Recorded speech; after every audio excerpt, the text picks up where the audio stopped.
Let me paint you a picture. You decide that this is it and you want to be the best. You want to be different, a black sheep in herd of white, or a wolf or whatever you tell yourself that motivates you in your head. You sit staring at the charts, some support and resistance, and 100 other indicators. Somehow you make a win. The next day, another win. And the day after, another win. You see that it is finally happening and you are getting there.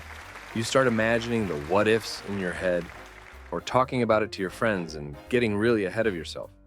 Which is fine, actually. I encourage big goals, but just within a realistic time frame or amount of work put in.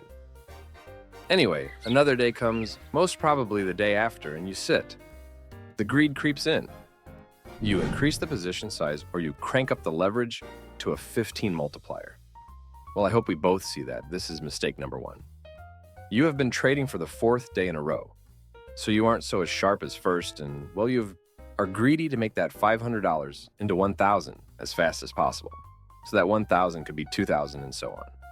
You take a loss, what? A surprise. Though this ought to happen and is totally natural.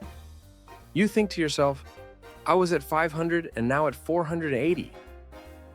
Maybe I'll try and make it back and then call it a day. You take another loss and another, and you go nuts because now you are at $2, and just yesterday you were dreaming of driving that Ferrari or invisible boat mobile to work or something. There are 2 points I want to talk about. The first one being your risk to reward. Risk to reward. It is what it say. The ratio. How much you are willing to risk in a trade versus how much you are willing to get in return. If you search it up, you will get a whole lot of bull. Some people trying to sell you a strategy of a 1 to 10.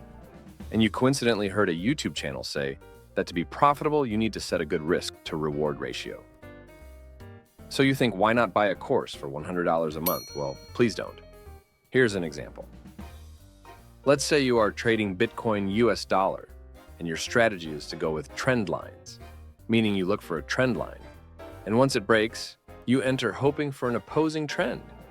If you trade the 5-minute time frame and decide for some godforsaken reason to enter once this trend line breaks, without looking at the bigger time frames, and you don't have a risk to reward thought out of before, you would have lost a whole lot of yummy, precious greens.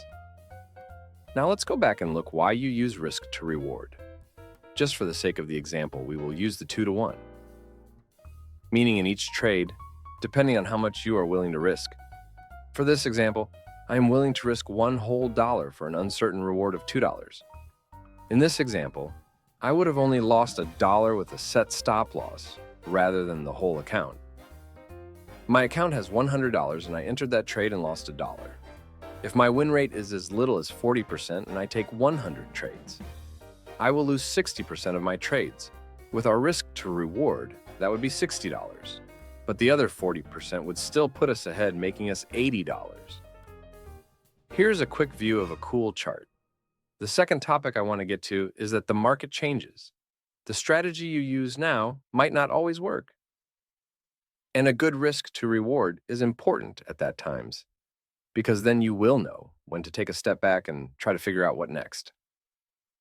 Anyway, short video, because this is a first, so I hope you enjoyed. Please subscribe.